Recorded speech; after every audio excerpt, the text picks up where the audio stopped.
प्रदेश के मुख्यमंत्री ने विश्व पर्यावरण दिवस के अवसर पर दत्ताना एयर स्ट्रिप पर सिंदूर के पौधे का रोपण किया। इसके साथ ही स्पिरिचुअल और वेलनेस समिट में भाग लेते हुए अपनी भूमिका निभाई। मुख्यमंत्री डॉक्टर मोहन यादव ने निवेशकों को खुले दिल से आमंत्रित किया और राज्य की अनुकूल निवेश नीतियों पर प्रकाश डाला। मुख्यमंत्री ने निवेशकों को मध्य प्रदेश में निवेश के लिए प्रोत्साहित किया। सभी निवेशकों ने मध्य प्रदेश की निवेश अनुकूल और प्रगतिशील नीतियों की सराहना की और मध्य प्रदेश में विकास का संकल्प लिया। उन्होंने वेलनेस क्षेत्र के निवेशकों से 1-to-1 चर्चा की। समिट में आज 800 इन्वेस्टर शामिल हुए थे। 2000 से ज़्यादा MOI साइन किए गए हैं।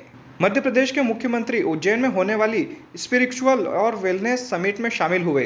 इस समिट में देश भर से 800 इन्वेस्टर शामिल हुए हैं।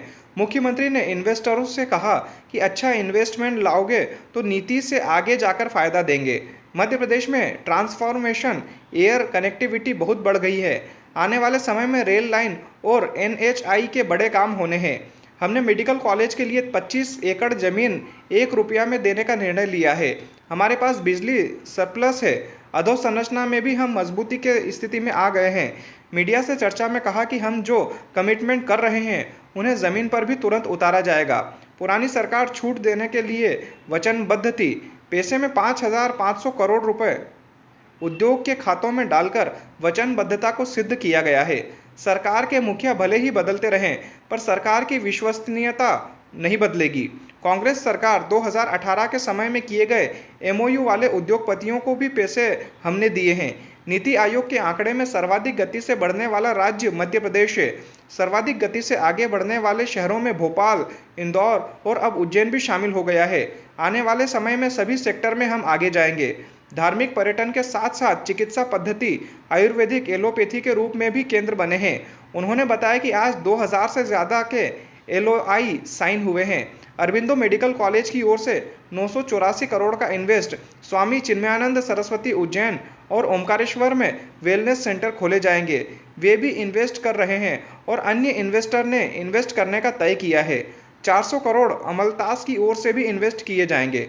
उपस्थित हैं हमारे कार्यक्रम के मुख्य अतिथि मध्य प्रदेश के नव विकास के प्रमुख वास्तुकार, यशस्वी, तेजस्वी, कर्मठ एवं समर्पित मुख्यमंत्री आदरणीय मौजूद हैं हमारे जनप्रतिनिधि और हमारे विशिष्ट अतिथि जन भी। गवर्नमेंट ऑफ मध्य प्रदेश श्री राघवेंद्र सिंह जी से माननीय मुख्य अतिथि को ज्वाइन करें। May be request a renowned singer Indira Nayak to celebrate the occasion with her words. घोषित किया है अलग अलग सेक्टर के माध्यम से, एग्रीकल्चर सेक्टर, दूसरा जैसे ये स्पिरिचुअल हमारी अपनी जो वेलनेस की बात कही है, ऐसी प्रकार से IT, रियल एस्टेट और दूसरे सारे मंत्रालयों के अलग अलग विभागों को लेकर के उनके क्षेत्र में इन्वेस्टमेंट करते हुए कुल मिलाकर के मध्य प्रदेश आज इस प्रकार से तैयार हो रहा है कि ये हमारे लिए देश के अंदर सर्वाधिक संभावना वाला प्रदेश अगर कोई बनेगा तो मध्य प्रदेश बनेगा। हमें इस बात का आनंद भी है और ये संतोष है। धीरे धीरे करके सभी विभागों की पॉलिसियों के आधार पर यहाँ व्यापार व्यवसाय व्यापारी के लिए भी हित में है, प्रदेश के भी हित में, क्योंकि कुछ तो परमात्मा ने भी विशेष हमको आशीर्वाद दिया है कि हम देश के मध्य में हैं। जब देश के मध्य में है तो स्वाभाविक रूप से यहाँ ट्रांसपोर्टेशन की दृष्टि से जो आने जाने के लिए व्यापार व्यवसाय की ज़रूरत होती है, वो सारी चीज़ें भी बहुत सरलता से हो सकती है। इसी के साथ साथ हमारी एयर कनेक्टिविटी अभी 2 दिन पहले ही माननीय प्रधानमंत्री जी ने हमारे 2, 7 और 8 अब हमारे पास 8 एयरपोर्ट हुए हैं। एक तरह से धीरे धीरे बढ़ते हुए और आने वाले समय में और आगे बढ़ते हुए रेल लाइन का और NHI का तो इतना सारा काम है कि चारों तरफ से हम अपने देश के अंदर जुड़े ही हैं। लेकिन हमारी राज्य की भी पॉलिसियाँ इतनी अच्छी बनी है जो व्यापार व्यवसाय को बढ़ावा देने के लिए सब प्रकार से। अब ये कई जगह तो मैं अभी गोवा के मेरे मुख्यमंत्री कह रहे थे कि ऐसा होता है क्या कि होटल बनाने में आप 30 से 40% तक सब्सिडी दे दें। बोले हमारे यहाँ तो 10% भी नहीं दे रहे। हमने कहा आप हमारे यहाँ लगा लो, हम आपको भी दे देंगे, हमको क्या मना है। हमने कहा आप गोवा, आपका पेट भरा हुआ है तो बात अलग है। हमने तो कहा कि हमारी तो संभावना वाला प्रदेश है और केवल वो नहीं, हम हॉस्पिटल में भी कल मैं अपने एक मित्र है, बड़े उनके अच्छे हॉस्पिटल हैं, वो उनका मन तो बन ही रहा था। उनने कहा ये बड़ा आकर्षक, सबसे अच्छा आकर्षक प्रस्ताव कहीं मिल रहा है। अभी हमारे टेंडर खुले महाराज जी। हम मुख्यमंत्री डॉक्टर मोहन यादव ने अरबिंदो हॉस्पिटल ग्रुप के chairman doctor Vinod Bhandari, leisure hotels group के डायरेक्टर मुकुंद प्रसाद, शतायु आयुर्वेदिक के सीईओ और MD doctor Mrityunjay Swami, Mayfair travel के एमडी शरद थडानी, लाभम ग्रुप के डायरेक्टर शुभांश सोनी, शांतिगिरी आश्रम के zonal head Swami Chitasudhan Gyan Tapasvi, royal orchid hotel के director Sudeep Rai, era hospitality के संस्थापक Shivinder Singh, CHL hospital group के डायरेक्टर राजुल भार्गव, लेटेंट डेनकॉट के director Devang Kapadia, Jindal nature floor institute के chief administrative officer Sudhir MV, travel pack के chairman Ashok Patel, heartfulness interfaith programs एवं इन्वेस्ट के डायरेक्टर त्रिलोचन चावला और सनसेट डेजर्ट कैंप के सीईओ एवं एमडी हितेश्वर सिंह सिसोदिया ने 1-to-1 चर्चा की। उज्जैन में शिप्रा विहार में इन्वेस्ट के लिए प्रेजेंटेशन भी दिया गया। हमारे यहाँ अभी आज अरविंदो मेडिकल कॉलेज की वालों ने, हमारे डॉक्टर भंडारी जी ने लगभग 984 करोड़ मतलब 1000 करोड़ के आसपास का इन्वेस्टमेंट की घोषणा की है। और सबसे बड़ी बात यह है कि वो अपने कैंसर के सहित बाकी सारे आयुर्वेदिक चिकित्सा का भी, और ये बड़ा एक सेंटर यहाँ खोलने वाले हैं, जिसकी खास बात है कि हमारे यहाँ जिन चिकित्सा केंद्र की स्थापना वो करने वाले हैं, उसमें विश्व के भी लोग आकर के चिकित्सा करा करके, विश्व से मरीज आकर के वो अपना इलाज करा करके वापस अपने अमेरिका, इंग्लैंड, कनाडा, जिनको जहां जाना है, ये एक तरह से अंतर्राष्ट्रीय चिकित्सा केंद्र के रूप में विकसित करने वाले हैं। ऐसे और कई सारे लोगों ने अलग अलग प्रकार के 400 करोड़ रुपया, सुरेश भदौरिया जी इंडस यूनिवर्सिटी, अमलता यूनिवर्सिटी के एक तरह से वाइस चांसलर है, उन्होंने अपनी घोषणा की है। हमारे बीच स्वामी चिदानंद जी महाराज ने धार्मिक पर्यटन के केंद्र के नाते से और वेलनेस सेंटर के लिए ओंकारेश्वर और उज्जैन की घोषणा की है।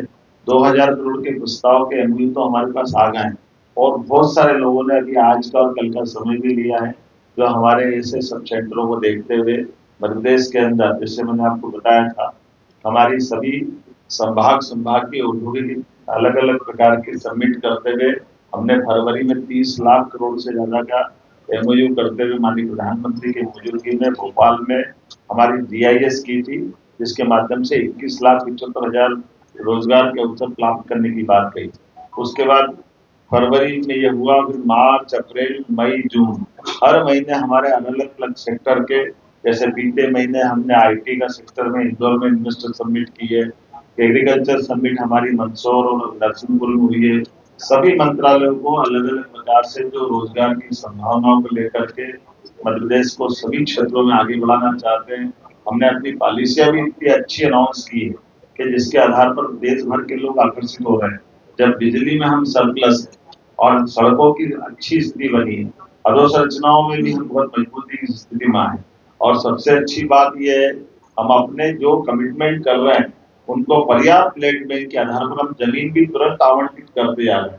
और जमीन आवंटित करने का परिणाम ये निकल रहा है कि हमारे पुराने समय में हमारी सरकार के गठन के भी 2 साल, 4 साल, 5 साल पुराने जो सरकार के माध्यम से वचनबद्धता थी कि हम आपको ये छूट देने वाले हैं, ऐसे में लगभग 5,500 करोड़ की हमने डायरेक्ट डीबीटी करते हुए सारे उद्योगपतियों के खाते में पैसे डाल करके हमारी वचनबद्धता को सिद्ध किया है कि सरकार होती है, सरकार के मुखिया भले बदलते रहे, लेकिन सरकार की विश्वसनीयता होना चाहिए। तो हमने कांग्रेस सरकार के समय भी किए गए 2019-18 के एमओयू वाले उद्योगपतियों को भी उनके अपने हक के जो हमारी सरकार ने कमिटमेंट किए थे उस समय मध्य प्रदेश सरकार के द्वारा, अर्थात 8-10 साल पुराने भी सारे पैसे हम दे करके आज की स्थिति में हमारे एमएसएमई, हेवी इंडस्ट्री, यहाँ तक कि लघु तक भी हम काफी हद तक काफी अच्छी स्थिति में आ गए हैं। उम्मीद कर रहे हैं कि ये हमारा विश्वास का क्रम जारी रहेगा, और औद्योगिकरण के आधार पर मध्य प्रदेश के इस सरकार के साथ हमने जो संकल्प किया है कि मध्य प्रदेश आर्थिक रूप से मध्य देश भर के बाकी राज्यों की तुलना में बहुत अच्छी स्थिति में आए। हमें भरोसा है कि अभी नीति आयोग ने जो आंकड़े जारी किए थे, उस आंकड़े में सर्वाधिक तेज गति से बढ़ने वाले राज्यों में मध्य प्रदेश का स्थान आया। जैसे आपने 2 दिन पहले पढ़ा ही होगा कि सबसे स्वच्छ शहर इंदौर, सबसे स्वच्छ राजधानी उज्जैन, भोपाल, और अब लगातार हमारे 3 शहर जो सर्वाधिक तेज गति से बढ़ने वाले थे, उसमें इंदौर, भोपाल के साथ उज्जैन की स्थिति भी बनी। और आने वाले समय में इसी प्रकार से एक-एक करके सभी सेक्टर में हम आगे जाएंगे। टूरिज्म के सेक्टर में भी हम बहुत अच्छी स्थिति में आए। स्वामी चिन्मयानंद ने कहा कि उज्जैन में इन्वेस्ट करने का समय आ गया है। उनका इशारा सिंहस्थ की ओर था। उन्होंने कहा कि वोट के लिए नारे लगाने पड़ते हैं, लोगों को घर से निकालना पड़ता है। देखिए, ओंकारेश्वर की धरती, उज्जैन की धरती, पूरे मध्य प्रदेश की धरती अद्भुत धरती है। आप देखेंगे ये शुरुआत है और शुरुआत बहुत दूर तक जाएगी।